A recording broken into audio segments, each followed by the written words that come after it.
أعوذ بالله من الشيطان الرجيم بسم الله الرحمن الرحيم اس کا تعلق شرائط سے ہے، کن حالات میں ہے، ان حالات کے بدلنے سے حکم بدل جاتا ہے۔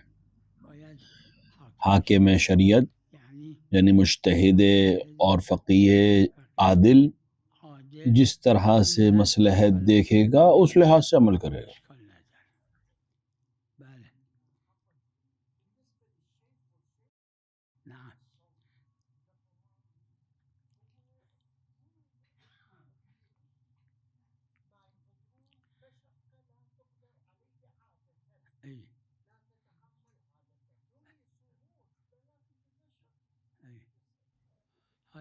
یہ مسئلہ عروۃ الوثقی میں موجود ہے اور فقہا کے درمیان اختلاف کا مسئلہ ہے۔ صاحب عروہ کے سلسلے میں کئی اقوال ہیں، جو ضعیف اور ضعیفہ کی بات قرآن میں ہوئی ہے۔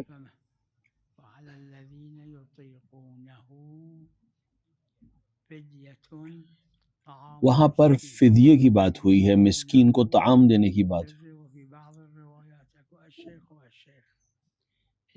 جس کے لیے یعنی اس کے لیے طاقت نہیں ہے روزہ رکھنے، یعنی اس سے زیادہ روزہ نہیں رکھ سکتا ہے۔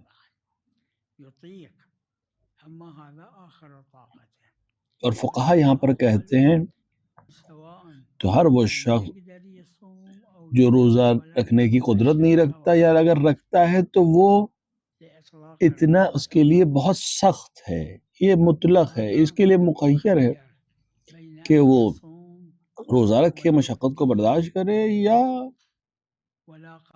فدیہ دے۔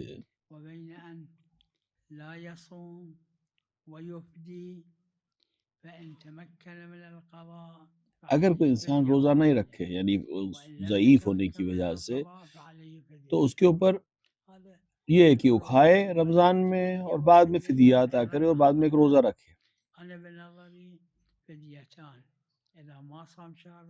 میری نظر میں دو فدیے ہیں، کہ ایک رمضان میں روزہ نہ رکھنے کا اور ایک رمضان کے بعد قضا نہ کرنے کی طاقت رکھنے پر، دو فدیے دے گا۔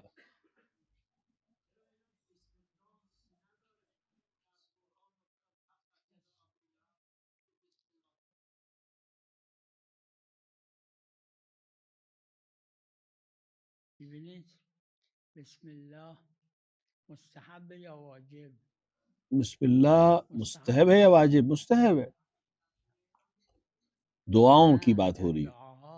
جب انسان دعا کرتا ہے مستحب ہے کہ بسم اللہ الرحمن الرحیم کہے۔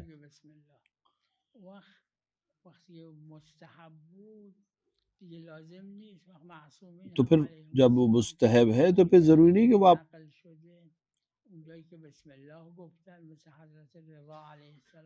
بہت سی جگہوں پہ معصومین کی دعاؤں میں بسم اللہ آیا ہے شروع میں، یا دعا جرش کبیر اس پہ بسم اللہ نہیں ہے۔ لہٰذا اگر جہاں معصوم کی دعا میں نہیں آیا ہے وہاں کا انسان بول دے تب بھی کوئی حرج نہیں، کیونکہ اپنے آپ ایک مستحب عمل ہے۔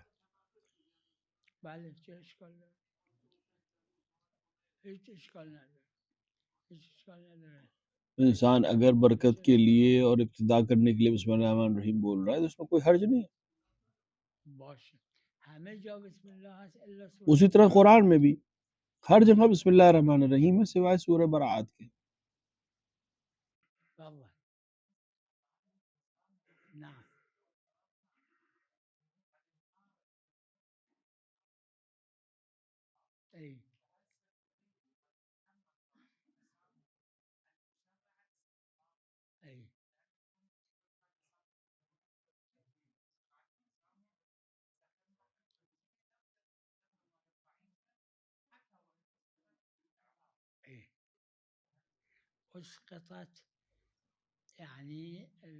اس قطعت یہاں پر وجوب کے ساقط ہونے پر دلیل ہے۔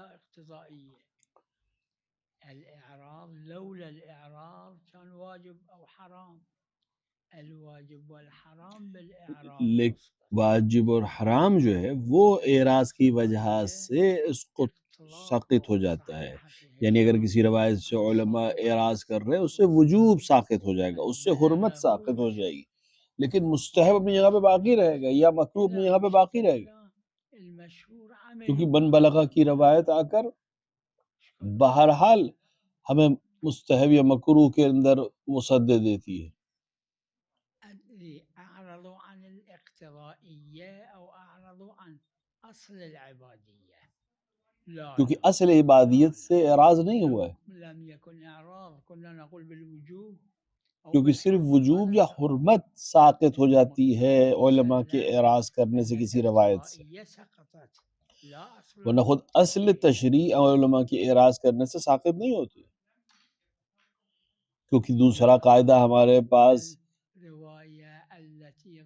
وہ روایت جس کا ظاہر وجوب پر ہے یا ظاہر حرمت پر ہے اور علماء اعراض کر رہے ہیں اس روایت سے، وہ وجوب یا حرمت ساقط ہو جاتی ہے اعراض کی وجہ سے. لہٰذا بہت سی چیزیں جس پر علماء نے فتویٰ دیا ہے یا مستحب ہونے کا یا مکروہ ہونے کا، وہ اسی طرح کی روایات ہیں.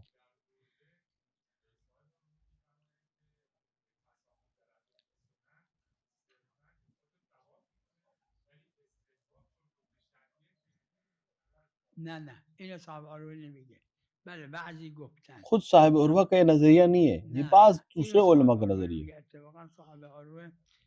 صاحب عروہ میں ایک یا دو جگہ نہیں، دسیوں مرتبہ ایسا کیا ہے.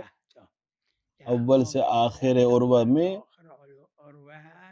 کہ مستحب کہہ رہے، اب اس مستحب کہتے ہیں اور قاعدہ تسامح سے ان کی دلیل ہے.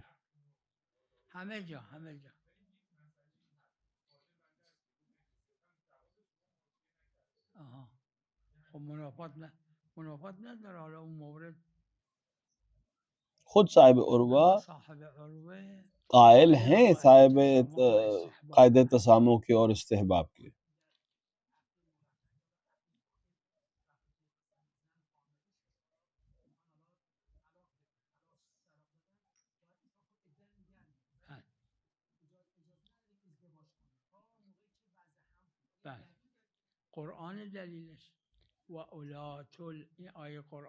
قرآن نے یہاں پر دلیل ہے ہمارے لیے.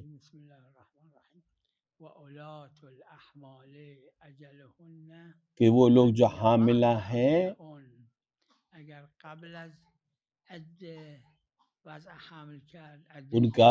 ان کا جو عدت ہے وہ وضع حمل ہے. اجماع ہے اس کے اوپر، حاملہ کا عدہ وضع حمل ہے.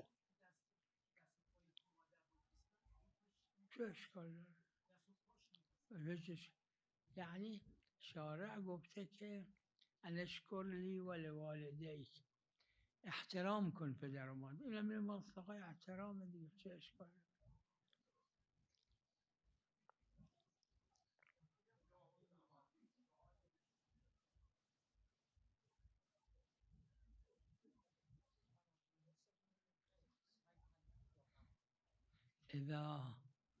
اگر قمار یا جوئے کا سبب بن رہا ہے تو حرام ہو جائے گا، مگر یہ کہ وہ آلات قمار میں سے نہ ہو.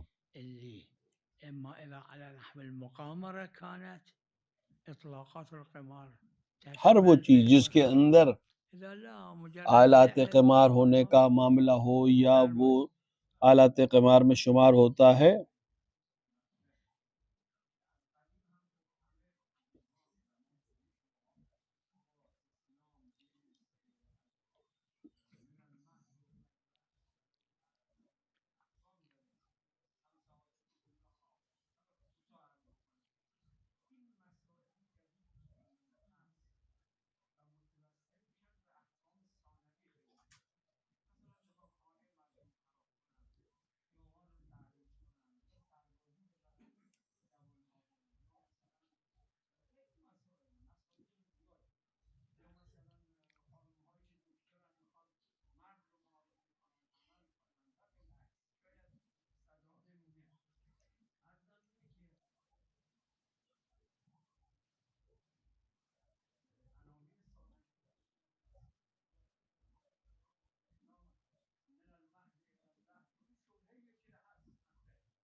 عناوین ثانویہ جز احکام عناوین ثانوی بھی احکام ما کے جعل علیکم فی الدین حصوں میں سے ایک والحرج، حصہ ہے.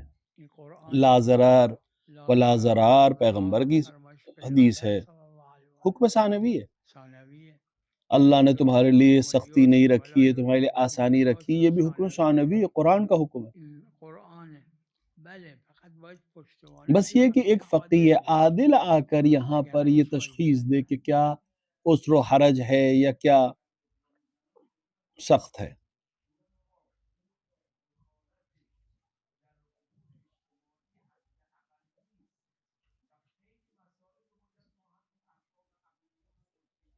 نہ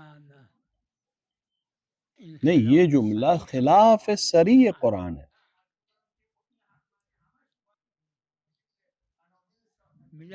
عناوین ثانوی بھی خدا اور اہل بیت سے ہی ہم تک پہنچے ہیں. چه فرق میکنه؟ اہم اور مہم شاعرے کے نزدیک، اهم و مهم به نظر ہم اور آپ من نہیں، شما. بله. اہم اور مہم شاعرے کے نزدیک. شارع یعنی وقتی که نه در موضوع موضوع میں عرف عقلا کو کہیں کہیں پہ اجازت دی ہے، ورنہ حکم صرف اور صرف اور صرف خدا کو، و هزار بار حکم دینے کا حق صرف صرف خدا کو ہے. بله.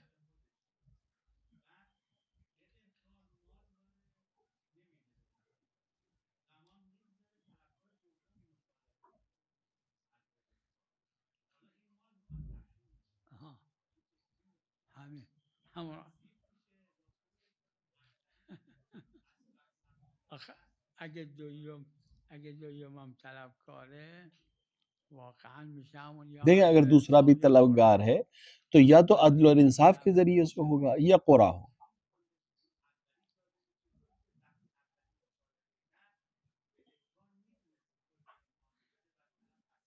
میتونه آخه دویم نه به چه دلیل وقتی که دویمی هم اگر دوسرے کا بھی حق پہنچ گیا، یعنی حق حاصل کرنے کا وقت آ چکا ہے اور وہ لینا چاہتا ہے اور اس کا بھی وقت ہو گیا ہے، تو پھر یہ انسان یہاں پر قرآ ہوگا یا عدل و انصاف ہوگا. فرض ہم یہ کر رہے ہیں کہ دوسرے کا بھی حق آ گیا ہے، یعنی وقت آ گیا ہے اس کا واپس لینے کا قرض کو. به چه دلیل مطالبه تعیین میکنه؟ دیکھیں مطالبہ تعیین نہیں کرتا، اگر وقت آ گیا ہے تو.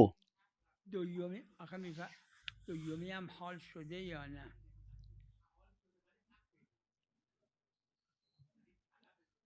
ببینید طلب مثلا اولی پہلے والے کی طلب کا وقت اول رمضان تھا، دویومی اول شوال بود. دوسرے کا مثال کے طور پہ پہلی شوال تھا، اس نے اول رمضان طلب کیا، اس نے بھی دھیرے دھیرے دھیرے اول شوال بود شوال شد یہاں تک کہ مہینہ گزر گیا، پہلے شوال آ گئی، اس نے بھی مطالبہ کر لیا. اب دونوں پہنچ گئے، جو دونوں کا مطالبے کا وقت آ گیا. چیه دلیل تعیین اسبق زمانا مادامی که پول هست؟ اب اگر پیسے ہیں تو دونوں کا حق موجود ہے. نیومده بود اما حالا اومده که حق برای دوسرے کے لیے کیا حق نہیں ہے؟ نیست. جو بعد میں مانگنے والے کے لیے حق نہیں، کیونکہ اس کا وقت آ چکا ہے. به چه دلیل وقتی که مال پیش مدیون ذی حق طلبکار شد این ساقط میشه؟ کیونکہ ہم پر دلیل نہیں کہ ہم ایک کو ساقط کر دیں. آپ ایک حکم شرعی لائیے، ایک آیت لائیے، ایک حدیث لائیے کہ دلیل کیا ہے.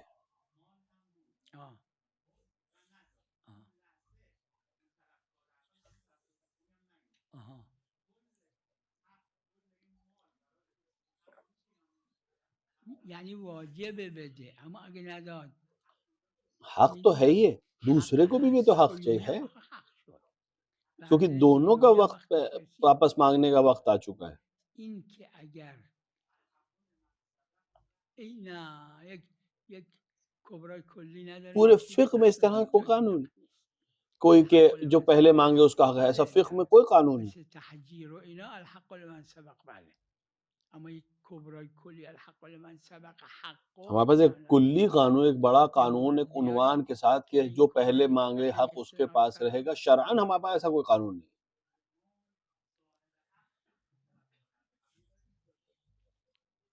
صاحب حق شد اگه داد، اگه نداد چی؟ صاحب حق ہو گیا ہے وہ، لیکن تعین نہیں ہوا ہے کہ اس کو پہلے دیا جائے گا.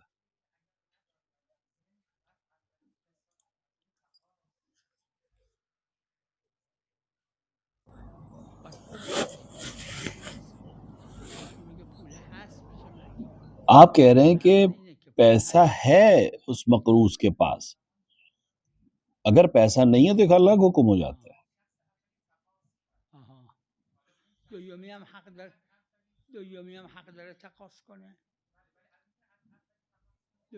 داره تقاضا کنه قبل از اینکه اون تقاضا کنه.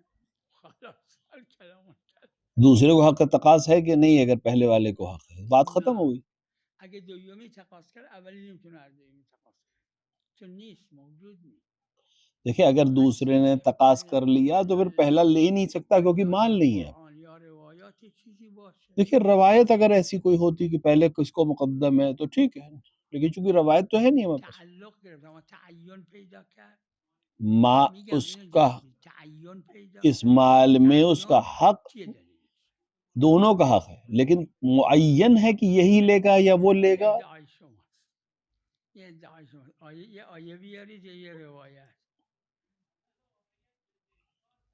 اس کے لیے کسی آیت کی ضرورت ہے، یہ روایت کی ضرورت ہے، ورنہ یہ آپ کا دعویٰ ہے.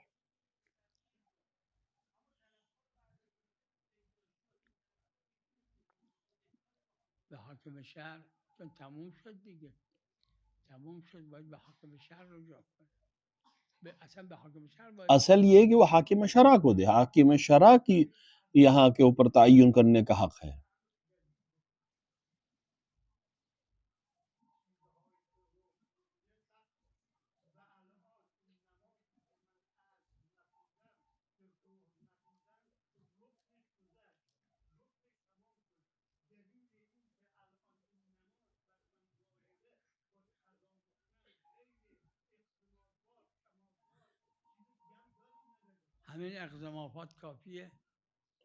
اغض مافات کی دلیل ہمارے لیے کافی ہے کہ جو چیز گزر گئی اس کی طرف توجہ. دیکھیں خود قضا کے جو مسئلہ ہے وہ ایک حکم جدید کی ضرورت ہے قضا کرنے کی، لیکن کیفیت کے لیے وہی ہمارے پاس دلیل، پرانی دلیل کافی ہے کہ جس طرح کی قضا ہوئی ہے اسی طرح کی قضا کرے گا. مثال کے طور پر اس کی نماز قضا ہوئی ہے جب وہ مسافر تھا تو اس کی قصر قضا ہے. عرض جو ہے قضا جو ہے ادا کی تابع ہے کیفیت میں، یعنی جیسی قضا ہوئی ہے ویسے ہی اسے ادا کرنی ہے. اگر پوری نماز قضا ہوئی ہے تو اسے پوری ادا کرنی ہے، اگر قصر نماز قضا ہوئی ہے تو قضا ادا کرنی.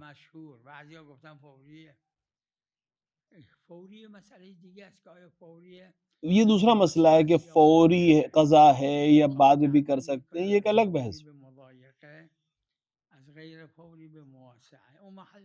وہ ایک الگ بحث، وہ تیسرا ایک مسئلہ ہے.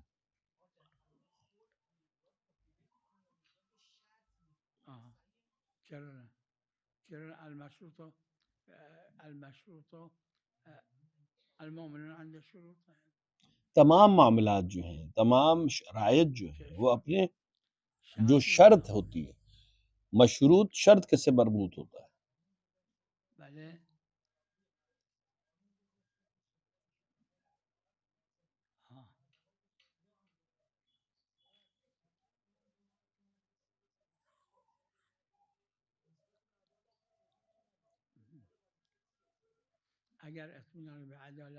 اگر اطمینان نہیں ہے عدالت کے اوپر تو پھر تمام فقہا کا اجماع ہے کہ اس کے پیچھے جماعت نہیں ہو سکتی، کیونکہ شرط باطل ہے. جہاں شریعت نے امام جماعت کے لیے عدالت کا شرط رکھا ہے امامت کے صحیح ہونے کے لیے، نماز جماعت کی امامت کے صحیح ہونے کے، اور یہاں پر اجماع بھی صحیح نہیں ہے کیونکہ یہاں پر شریعت نے آ کر حکم دیا. یا خودش فقیه عادله یا از ہاں فقیه عادل اجازه داره؟ نه نمیتونه، تو مدرسه نمیتونه بمونه اگر اینجوره. همین، نه نمیتونه بمونه. اگر متولی مسجد اگر متولی ہے مدرسه مسجد کا که از این امضا گرفته یا به شرط که متولی شما مدرسے کا در مدرسه میتونی بمونی به شرطی که در نماز جماعت شرکت کنی. شما شک داری در امامت، در عدالت امام جماعت مثال کے جمع طور پر کہ یہ شرط کر لے کہ اس مدرسے میں رہے گا یا اس مسجد میں رہے گا اگر امام نماز جماعت یہاں پڑھے، یا اجازه از فقیه عادل اور داره فقیہ سے اجازت ہے اس کے پاس تو ایک الگ بحث ہے. اگر ورنہ اگر امام اور اس کی امام کی امامت پر اس کو نعم شک ہے اور امامت صحیح نہیں تو پھر یہ مدرسے میں نہیں رک سکتا، کیونکہ اس کی شرط تھی کہ جماعت سے نماز پڑھے اور جماعت سے یہ نماز نہیں پڑھ پا رہا ہے تو اس کی شرط ختم ہو گئی ہے، لہٰذا اس مدرسے میں رہنے کا حق بھی نہیں رکھتا ہے. السبب جلبهم. شوفوا هذا في المعالم قريناه. الامر دیکھیں معالم میں اور دیگر ظاهر کتابوں میں یہ چیز الوجوب، موجود ہے کہ حکم اما عام قد يكون اكثر من 10 معاني اكو بالامر. امر کے بہت سے معنی ہو الذي سکتے ہیں. ظاهر في دیکھیں التحريم امر کا اصل معنی قد وجوب میں، يكون لیکن اور غير بھی معنوں میں التحريم. آیا ہے، نہیں حرام کے والرسول معنی صلى میں ہے، الله عليه لیکن وآله اعرف بالايه القرانيه لیکن ولا بہت دفعہ نہیں تصريح حرام نہیں دوسرے معنوں میں آتی ہے. لنهي تهديد کہیں کہیں پہ نہیں جو ہے تحدید ہے، صرف دھمکی ولذا ہے. قد واحد من جیسے المنافقين منافقین کے لیے اللہ میں آیت دی کہ ان کے اوپر ولا نماز نہ رسول پڑھنا، الله جبکہ رسول صلى اللہ الله نے عليه اس پر وآله نماز وسلم پڑھی. يكبر ويصلي على اور جب رسول رسول اکرم صلی اللہ قال علیہ وآلہ نے ألم ينهك نماز الله. پڑھی اس کے باوجود والذي کہ أعرف أن قرآن میں النهي نہیں تھی، هذه معلوم ہو جاتا ہے تحريم کہ یہ نہیں تهديد تحدید تھی، للمنافقين. یعنی دھمکی تھی کہ اگر تم لوگ النبي پر قال رسول تعرضوا نماز اليوم نہیں إلى پڑھے النبي گا، يقول النبي نہ کہ رسول کو منع إن تھا کہ نماز نہ الله پڑھیں. لعن عبد الله بن جبکہ أبي نماز جب آپ نے پڑھی تو آپ نے لعنت کی وهذا اس نفي منافقین کے سردار کے للتهديد اوپر. نماز جماعت پڑھی، وللتحريم. نماز جنازہ اس کی پڑھی، لیکن اس کے اوپر لعن کی. السبب الإمام الصادق عليه السلام اكو حديث اور پھر صحيح عنه اس کے سبب کیا تھا، اس عمل کا سبب کیا تھا کہ النبي لما صلى على امام صادق علیہ الجنازة والسلام سے روایت ہے کہ آپ نے فرمایا کہ الإمام جب الصادق عليه آپ نے السلام يقول نماز رجع پڑھی أهل اس النفاق ألف اس شخص کے اوپر، اس ألف من منافقین کے سردار کے المنافقين اوپر، تو رجعوا أهل ہزاروں لوگ واپس آ گئے اسلام کی طرف نفاق کو چھوڑ کر.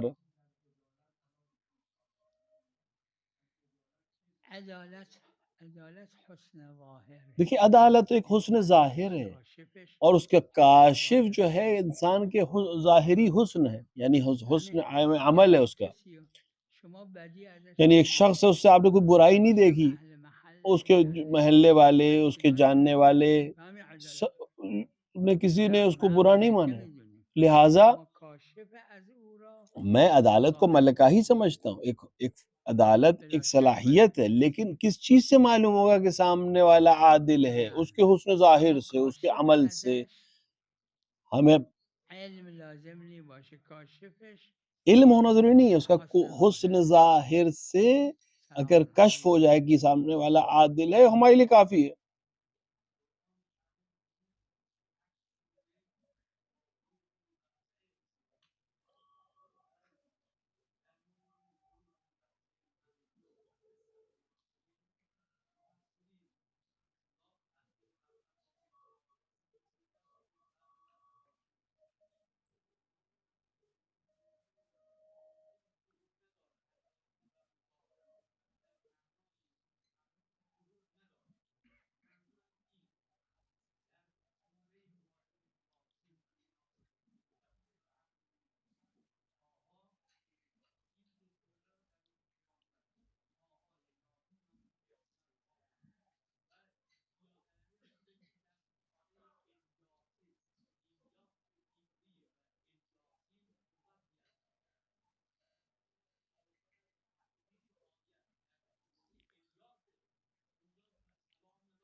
هر این حروف مقطعه یہ حروف مقطعات تمام این اقوال همش باطله. جتنے بھی اقوال ہیں سلسلے، انما یعرف یہ القرآن سب من باطل ہیں. انما کا صیغہ ہے، انما کا حصر ہے۔ قرآن کو وہ جانتا ہے جس سے قرآن نے خطاب کیا ہے۔ یہ حروف مقطعات کی جتنی تفسیریں معصوم سے ہمارے آئی پاس آئی ہیں اور ایک معتبر طریقے سے ہمارے پاس ہے، ہم اسے قبول کریں، ورنہ اس کے علاوہ کسی کے کہنے سے حجیت ثابت نہیں ہوگی، چاہے وہ امامی مفسر ہو چاہے غیر امامی مفسر، اگر معصوم سے ملا ہے۔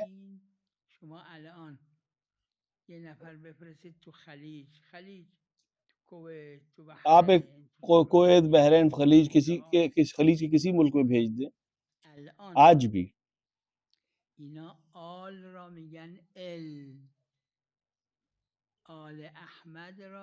آج بھی یہ لوگ کہتے ہیں ال احمد، آل جعفر کو ال جعفر، یہ ان کا طریقہ ہے، اور یہ قدیم لغت ہے ان کی زبان، لہجے کی، کہ آل کو ال کہتے، آل کو ال کہتے۔ قرآن کریم نے بعض روایات معتبرہ سے ثابت ہے، کبھی کبھی ال یاسین یعنی آل یاسین،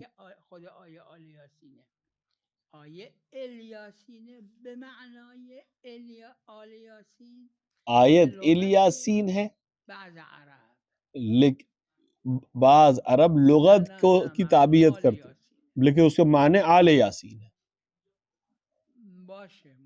اس پہ کوئی حرج نہیں ہے۔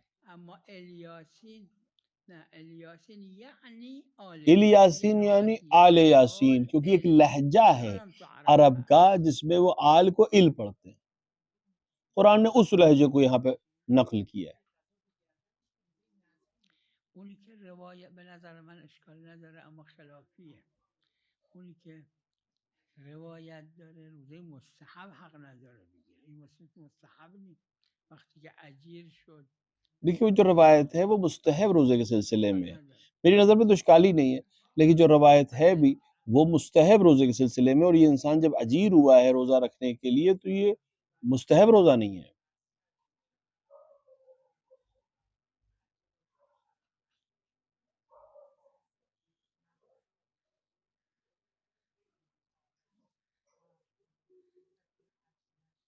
از نظر نظر غیر متعارف اگه باشه، عرف چه کار است؟ عرف چه کار؟ یہ مسئلہ عروۃ الوثقی میں موجود ہے، اگر کوئی نظر کرے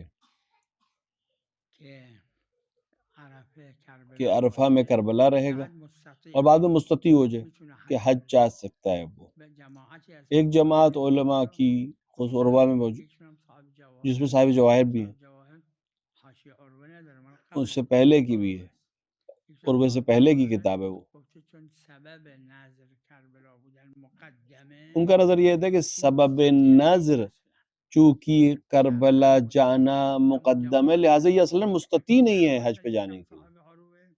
خود منم برداشتم همینه، چون حج اهمه، اگه مستطیع شد اون یک سال که مستطیع این نظرش منحل میشه۔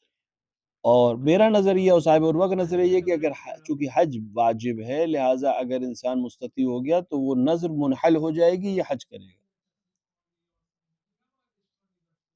قطعا اشکال داره، چون قرآن الیاسینه نه آلیاسین۔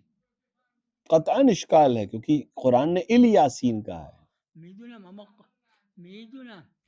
اما جبرائیل الیاسین گفته، نگفته آلیاسین۔ جبرائیل نے ال یاسین کہا نہ کہ آل یاسین۔ میدونم آقا مگر صراط الذین انعمت علیهم با صراط بسین یہ معنا نہیں؟ حالا شما میتونید در خم بگید آپ صراط الذین میں صاد کی جگہ سین لکھیں تو کیا معنی بدل جائیں گے؟ نہیں بدلیں گے معنی، لیکن کیا آپ صراط کو سین سے پڑھ سکتے ہیں؟ نہیں پڑھ سکتے۔ مشہور قبول ندارم، اگر آپ کسی شخص کا قول نقل کر رہے ہیں تو اس کا فتویٰ ہے، مجھے مشہور اس کو قبول نہیں کرتے اس بات، جیسا کہا گیا ویسے ہی پڑھنا۔ بحث دیگه است، اما اگر قرائت نیست سلام علی آل یاسین، اگه یک قرائت معتبر نبود نه نمیشه گفت۔ ببینید میں نے مکرر عرض کیا اس بات، جبرائیل روایت میں ہے رسول اکرم پہ جب وہ نازل ہوتے تھے تو ایک چیز پڑھتے تھے، یہ کہتے تھے یہ قرآن ہے، پھر ایک کچھ جملے پڑھتے تھے، یہ کہتے تھے یہ تنزیل قرآن ہے، یا ایھا الذین، مثلاً کے طور پہ آئیے بلغ میں فی علی شان نزول ہے جو قرآن کا حصہ نہیں ہے۔ پھر جبریل کچھ پڑھ کے کہتے تھے یہ تفسیر ہے۔ تنزیل اور تفسیر اور تعویل یہ قرآن سے جوڑی نہیں جائے۔ سلام علی الیاسین، یہ سے مراد علی یاسین ہے، وہ بھی لغت ہے عرب کی، لہٰذا قرآن نے اس لغت کے لحاظ سے یہاں پر آیت کو نازل کیا ہے۔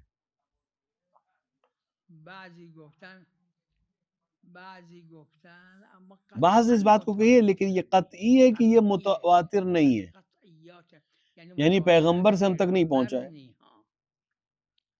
سب فلاں قاری نے پڑھا ہے، وہ ہماری حجت نہیں۔